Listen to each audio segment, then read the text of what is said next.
Bom dia, boa tarde, boa noite a todos os internautas que nos escutam nesse momento. Estamos vindo aqui com uma nova roupagem aqui do nosso programa.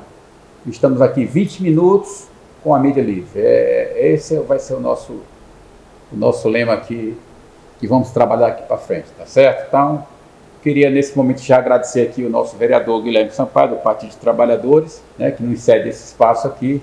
É uma casa política, onde tem debates, tem também momentos culturais, tem a biblioteca, etc, etc. Né?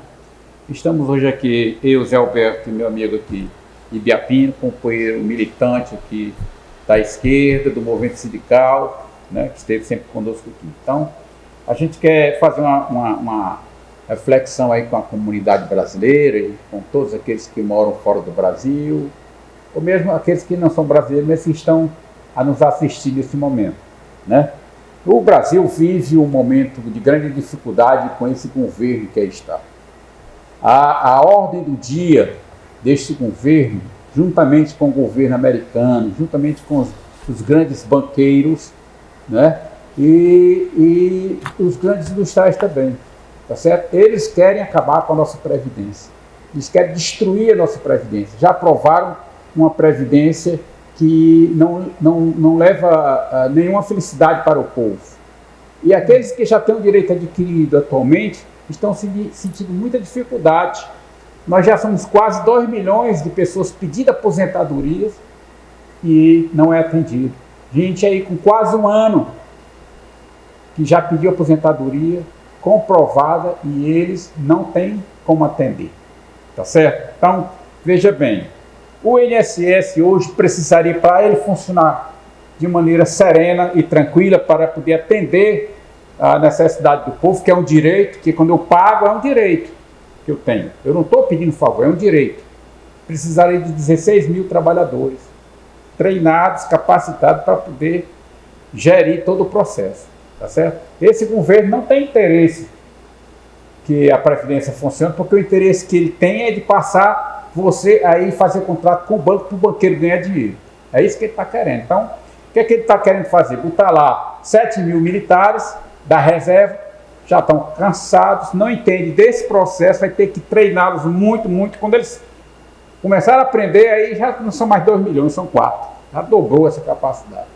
Tá certo? Então, nós estamos nesse momento muito turbulento, né? E estamos entendendo o quê? Que é para piorar ainda mais, acelerar ainda mais a destruição da nossa Previdência, do nosso INSS, e justamente fazer com que as pessoas sejam obrigadas a ir lá no banco fazer um contrato lá para investir o dinheiro e tal. A gente já sabe um pouco disso aí, tá certo? Então, meu camarada Ibiapino, você que é uma pessoa que luta por justiça, pelos direitos das pessoas, que eu conheço você, não é de hoje, é de longo dia, pode fazer um comentário em cima disso aí, meu camarada? Em primeiro lugar, eu quero ressaltar aqui a importância do trabalho intenso que o Daniel, que é o diretor dessas lives, de todo esse processo de comunicação, faz. E agora, como ele está dizendo, uma nova roupa, todo mundo tem que mudar de roupa, né? Com certeza. 20 minutos com a mídia livre. É muito legal a gente fazer um esforço para dar uma colaboração. Nós somos cidadãos. E uma república é de todos, não é um gueto de poucos. Em segundo lugar, lhe abraçar, Zé Alberto, que nós somos amigos e quase irmãos. A irmandade se dá pela solidariedade, pelo respeito, pelos valores éticos, morais, e o compromisso de seguir lutando. Da mesma forma que a gente preza muito pelo internauta. No ano de 2019, nós tivemos uma audiência extraordinária. Esse ano nós queremos superar. Então, a gente agradece profundamente a todos e todas. E se vocês puderem dar aquele cutucãozinho que como é que chama o se inscrever, rapaz? Eu esqueci toda a vida. Curtir. Curtir. Aí, velho, compartilhar, comentar. E se quiserem se inscrever, também nos ajuda.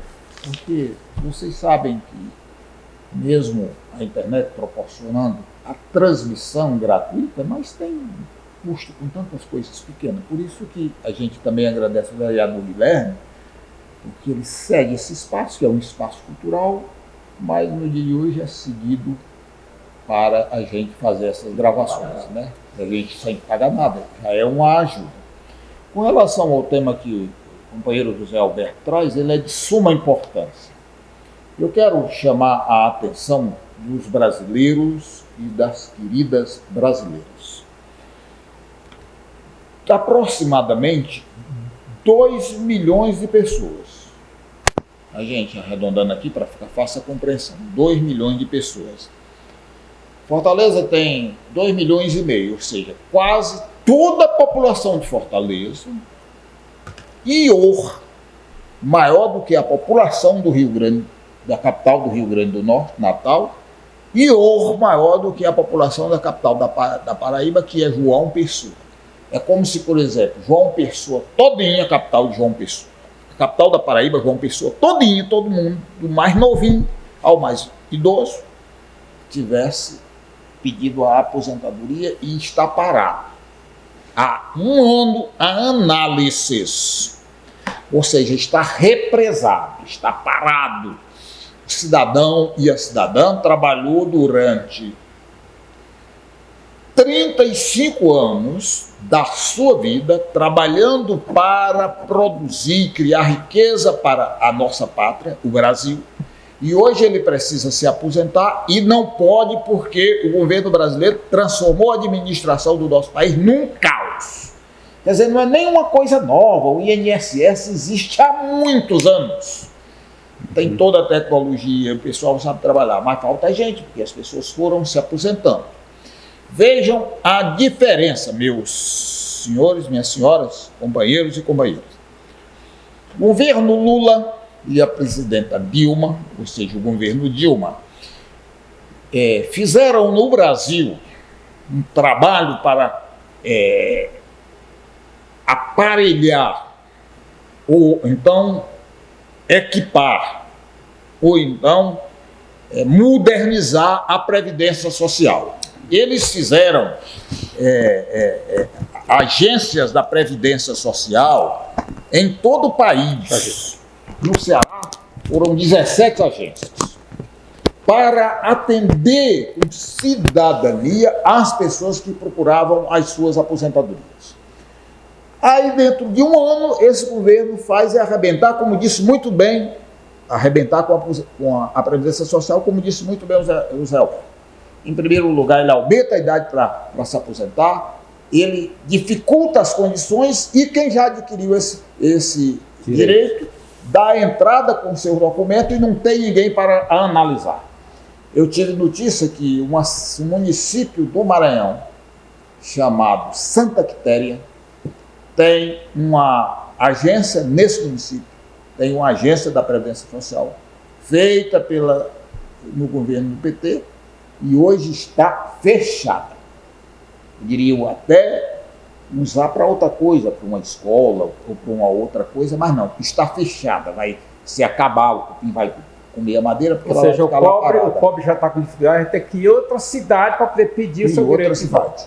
Então isso é um absurdo, virou um caos. Eu vi gente nas televisões falando, vou citar um exemplo, uma senhora de 90 e poucos anos, ela está sem receber o dinheiro há mais de um ano, porque tem que provar que está viva. Isso não está errado, não. Qualquer governo tem que fazer isso. O governo do PT também fazia. Eu, por exemplo, sou aposentado da Previdência Social, paguei com muita honra. Durante 40 anos, eu paguei a Previdência Social. É claro que os governos precisam saber se realmente as pessoas estão vivas, porque pode não estar vivo e um filho está tirando com a senha, o que é corrupção, o que não é certo. Agora, o que não pode é infernizar a vida da pessoa. Essa senhora deu entrevista em televisão, já foi lá, já levou todos os documentos, já botou o dedão. Olha, eu estou aqui e está com um ano e eles não revêem o retorno do pagamento da aposentadoria. Imagina uma senhora de 90 anos, não pode mais trabalhar, tem direito à aposentadoria, está aposentada, mas o Bolsonaro acha que ela não está viva, mesmo ela dando entrevista nas maiores televisões brasileiras que há procurado. Quer dizer, isso é um absurdo, é desumano.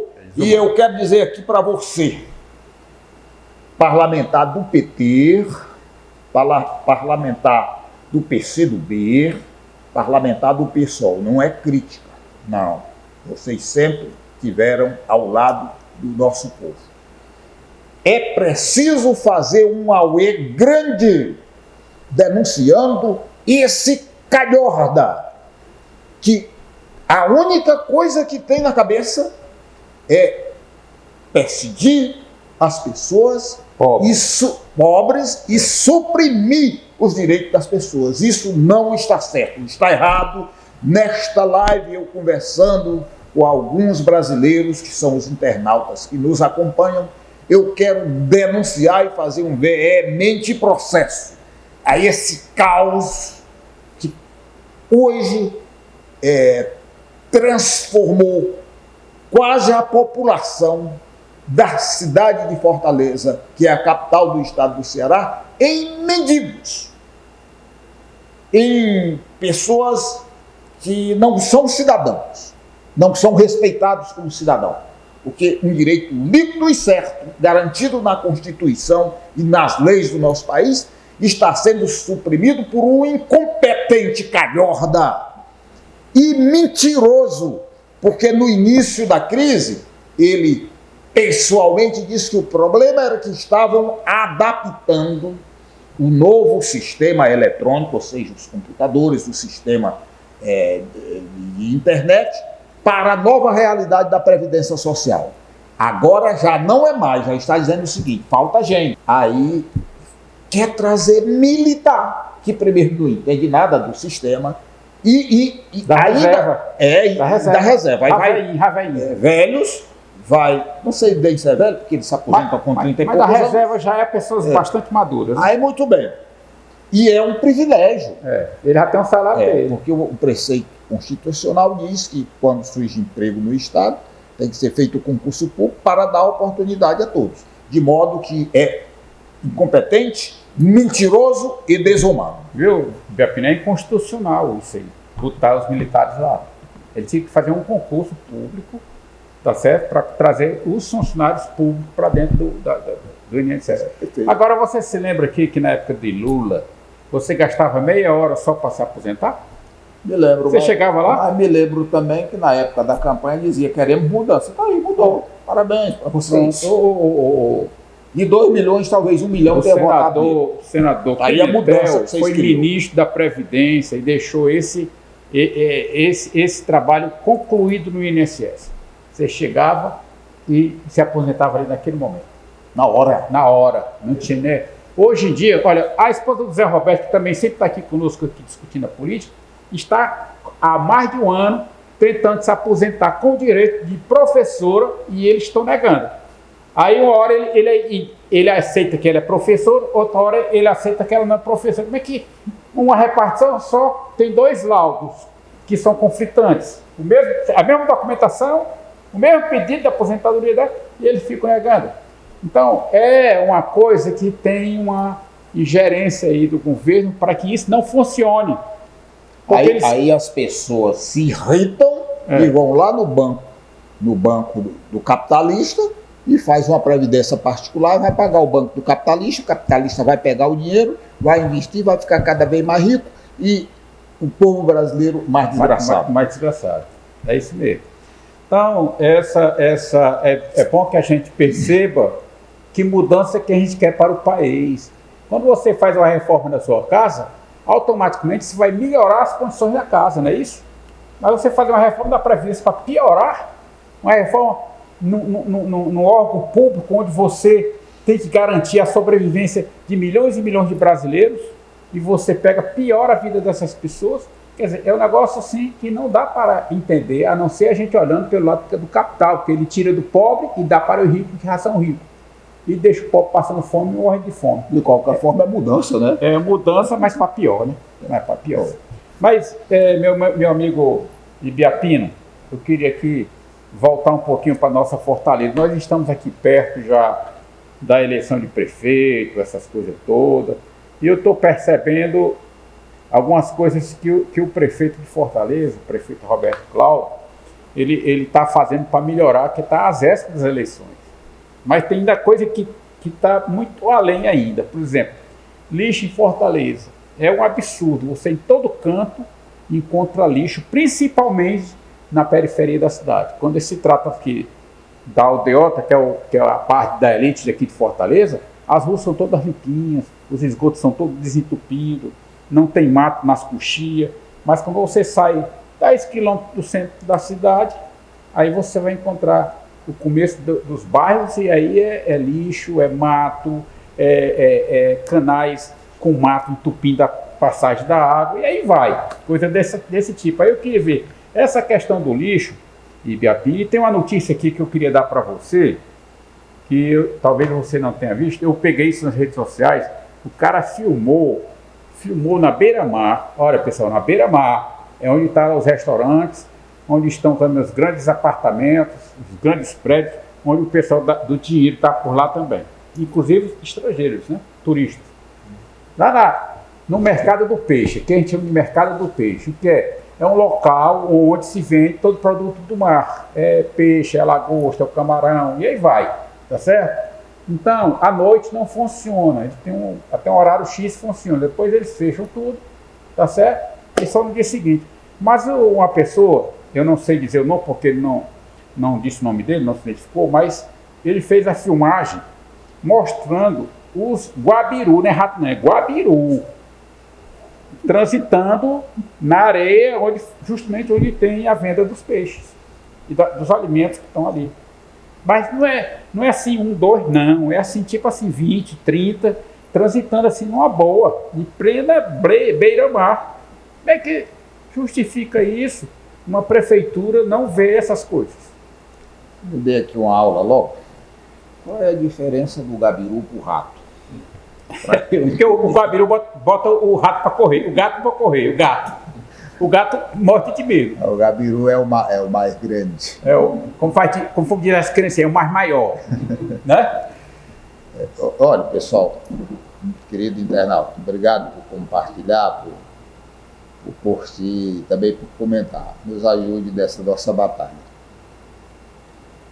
A cidade de Fortaleza, dizia a ex-prefeita de Fortaleza, Luísa Anglinhos, que era, na verdade, duas. Uma cidade nobre e uma cidade abandonada. Isso é uma verdade teórica. Teoricamente uma absoluta real, né? Verdade. Essa questão do lixo que você falou, eu fiz o meu papel como cidadão. Durante os últimos 3 anos, aonde eu passava, às vezes parava o carro, deixava lá na frente e vinha de pés e fazia ou um filmezinho ou uma fotografia e colocava nas redes sociais.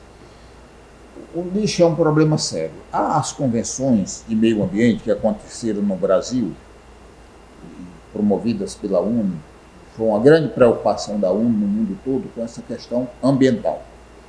E essa questão das estações de tratamento, do lixo, do meio ambiente, a Agenda 21, toda vem com um conjunto de previsões a partir de grandes encontros feitos em grandes convenções da ONU, com vários países do mundo, né, para ver a destinação do lixo e tudo mais, porque o lixo ele é causador de doença. Então,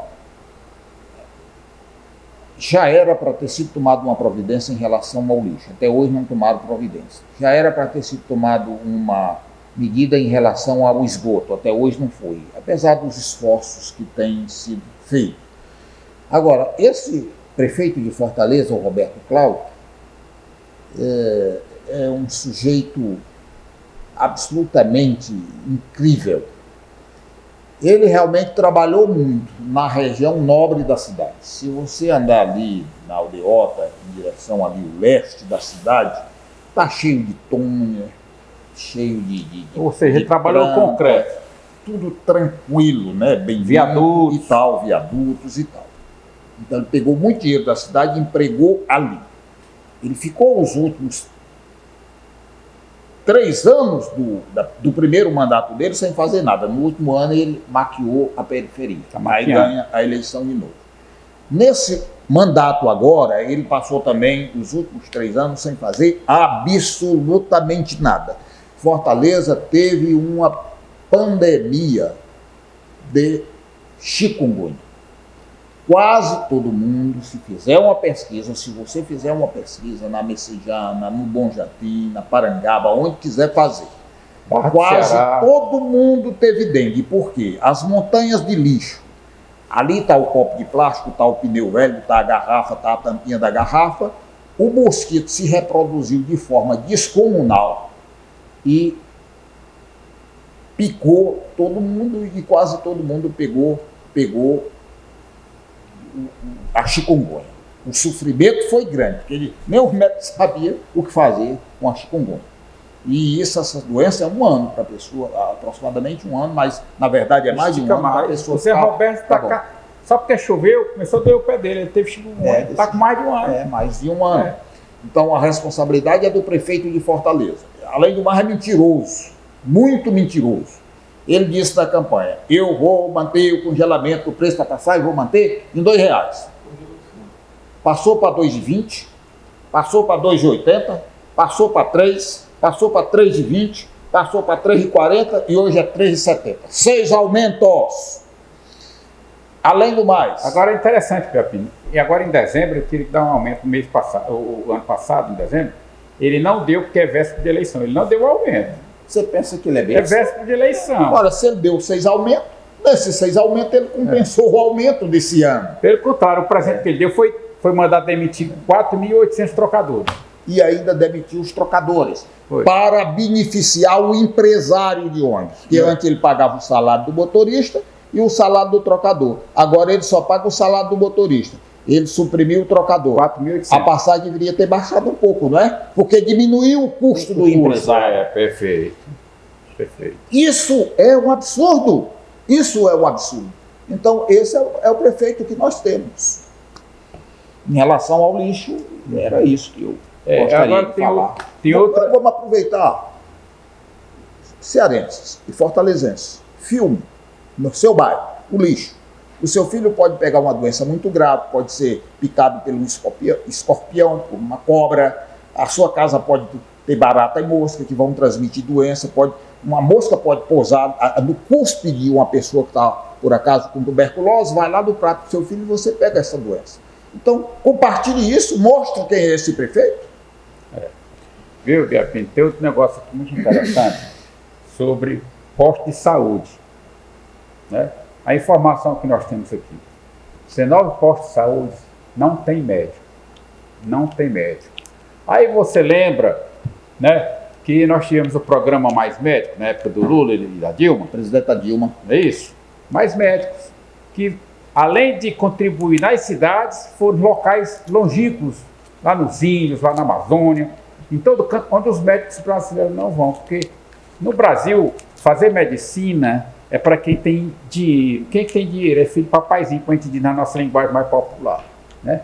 Ou seja, esses caras já nasceram assim, entre aspas, berço de ouro, como a gente também fala assim, né? O cara, quando tem um recurso, esse cara nasceu em berço de ouro. Então esses caras nasceram de uma maneira confortável, né?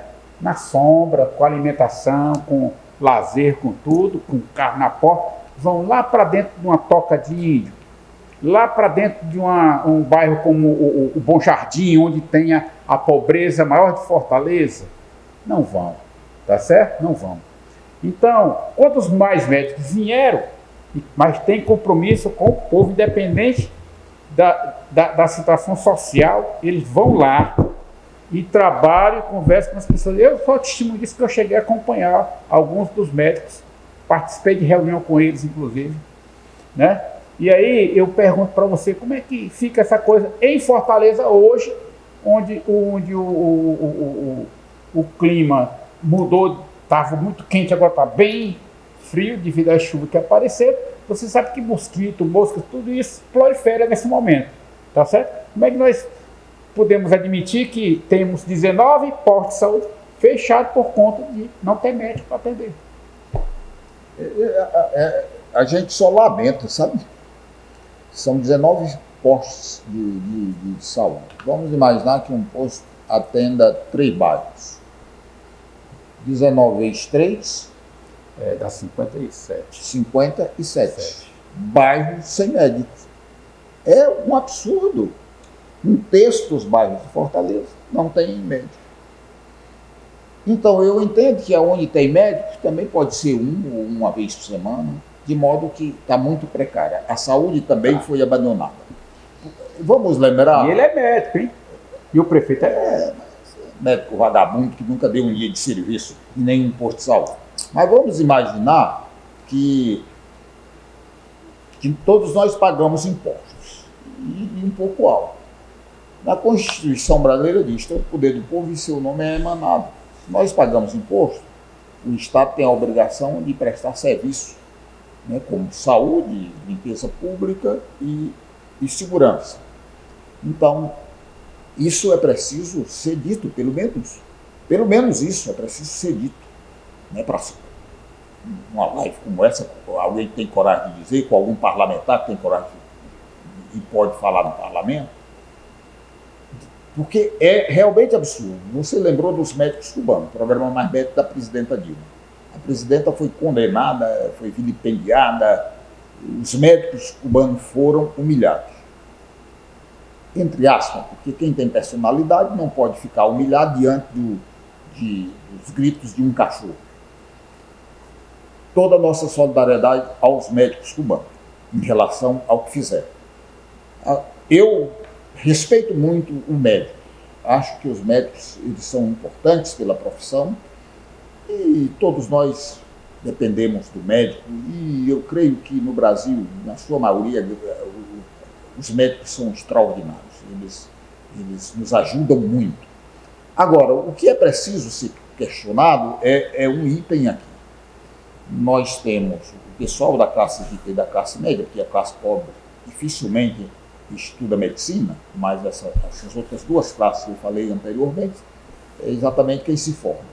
Aí se formam na Universidade Federal, nas universidades federais, não pagam nada, e quando estão formados, não querem trabalhar no interior em cidades pequenas porque não dá dinheiro. Isso é um absurdo, você se forma com o dinheiro do povo e não quer prestar serviço em cidade pequena, mesmo o Estado pagando um salário muito alto.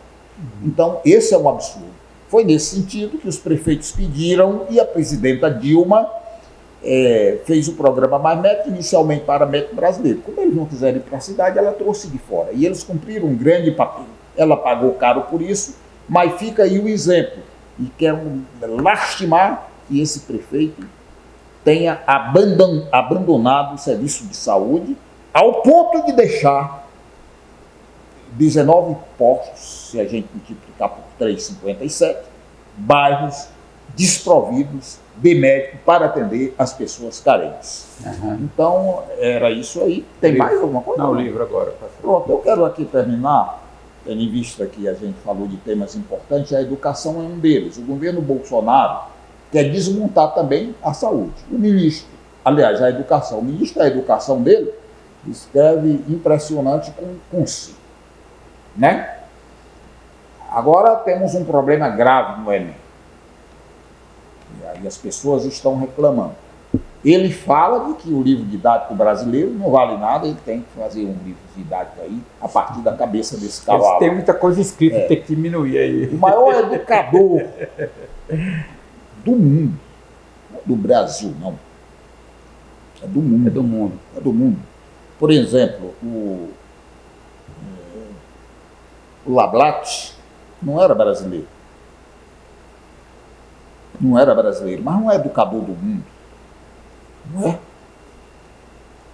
José Martí não era brasileiro, mas é um educador do mundo, porque a cultura não tem fronteira. Eles querem apagar a memória de Paulo Freire. E eu quero apresentar hoje Paulo Freire, Educação e Mudança. A educação, ela é fundamental para uma nação. Ela é fundamental, porque ela traz a cultura, ela traz o conhecimento, ela traz o respeito, ela traz a dimensão de diversidade, traz todas essas dimensões. E o Paulo Freire educou muito a partir da realidade de cada pessoa, da importância do conhecimento para transformar a pessoa, não é? Para transformar o ser humano. De forma que nós precisamos, eu acho que o campo socialista deve colocar numa pauta aí para a próxima reunião, discutir como a gente fazer uma homenagem a Paulo Freire. Na verdade, ele não precisa, mas no momento que a gente vive à luz de lamparina, que não se vê nada claro, tudo é na penumbra, nós poderíamos fazer isso para ressaltar o debate em relação a Paulo Freire. É verdade. Esse livro não é meu, é da biblioteca do nosso diretor Daniel Pio Bezerra. Eu sugiro que vocês comprem livros do Paulo Freire, vocês que quiserem, porque o ser humano, ele melhora todo dia, a partir do momento que ele dialoga, a partir do momento que ele respeita, e sobretudo a partir do momento que ele estuda. Fica aqui o exemplo, eu sou amigo do livro, se algum dia eu morrer, alguém vai dizer, esse defendeu muito o livro. Então está aqui o livro para vocês, gente. Olha, o Biapino, tem uma frase que aparece nas redes sociais que diz assim: Paulo Freire não estudou em Harvard. Harvard é quem estuda Paulo Freire. Está correto. Tá certo? Eu queria pedir também uma frase emprestada aqui do Lula. Né? Já que ele falou no Enem, o Lula disse uma frase: esse governo conseguiu até acabar com o Enem. Tá aí a confusão aí, são porque umas 6 milhões de pessoas por aí que estão sendo prejudicadas, né? E aí eles dizem que não, é só uma besteirinha e tal. Mas como é que pode? O Enem nunca foi tão mal administrado, tão mal corrigido as provas, dá uma nota e a pessoa não consegue atingir. Quando a pessoa tira uma nota máxima na redação, por exemplo, e não consegue chegar lá, como é que pode um negócio dele? Então, tem até a história do Twitter que um amigo do ministro mandou: ó, ministro, mande rever pronto, meu filho está aqui, ó. E o ministro falou: tudo bem, aí mandou rever. Falou: como é que pode um negócio desse? Que governo é esse? Que não tem democracia. Quer dizer, você é amigo você é amigo do ministro, então pronto, você tem todos os privilégios. Você não é amigo do vigília, tá lascado. Você está fora do mercado, está fora da escola. Tá fora. Isso não existe. Isso não existe. Nós somos brasileiros, somos patriotas, vamos lutar por democracia, vamos respeitar a nossa Constituição. Isso aí é tráfico de influência na cara. Agora, o que eu mais me admiro, viu, Zé Alberto, querido internauta, daqui é a minha prova. Ela foi bem elaborada? Se tem uma questão que não foi bem elaborada, aí tudo bem. Quem faz a crítica e essa questão poderá ser anulada. Isso é normal em qualquer governo. É o certo. É isso. Agora, meu filho não alcançou o objetivo, é tráfico de influência. Está errado, isso é um absurdo. Então, mas queria mudança, o Brasil mudou. Para pior. Então, nós queremos agora, nesse momento aqui, nos despedir de todos os internautas que estão conosco nesse momento, que estão nos escutando. Vamos compartilhar, vamos curtir, vamos comentar, tá certo? Aí vamos agradecer também esse espaço aqui do nosso grande vereador de Fortaleza, do Partido dos Trabalhadores, Guilherme Sampaio, que nos cede esse espaço dessa casa política, mas também tem os momentos culturais, tem a biblioteca lá na frente, você pode pegar aqui qualquer livro que lhe interessar, pode passar por aqui e pegar o livro, tá? E até outra oportunidade, quando a gente retornar aqui com os nossos assuntos, nossas reflexões aqui, com a ajuda aqui do nosso camarada Biapino, e a gente vai conversando com vocês.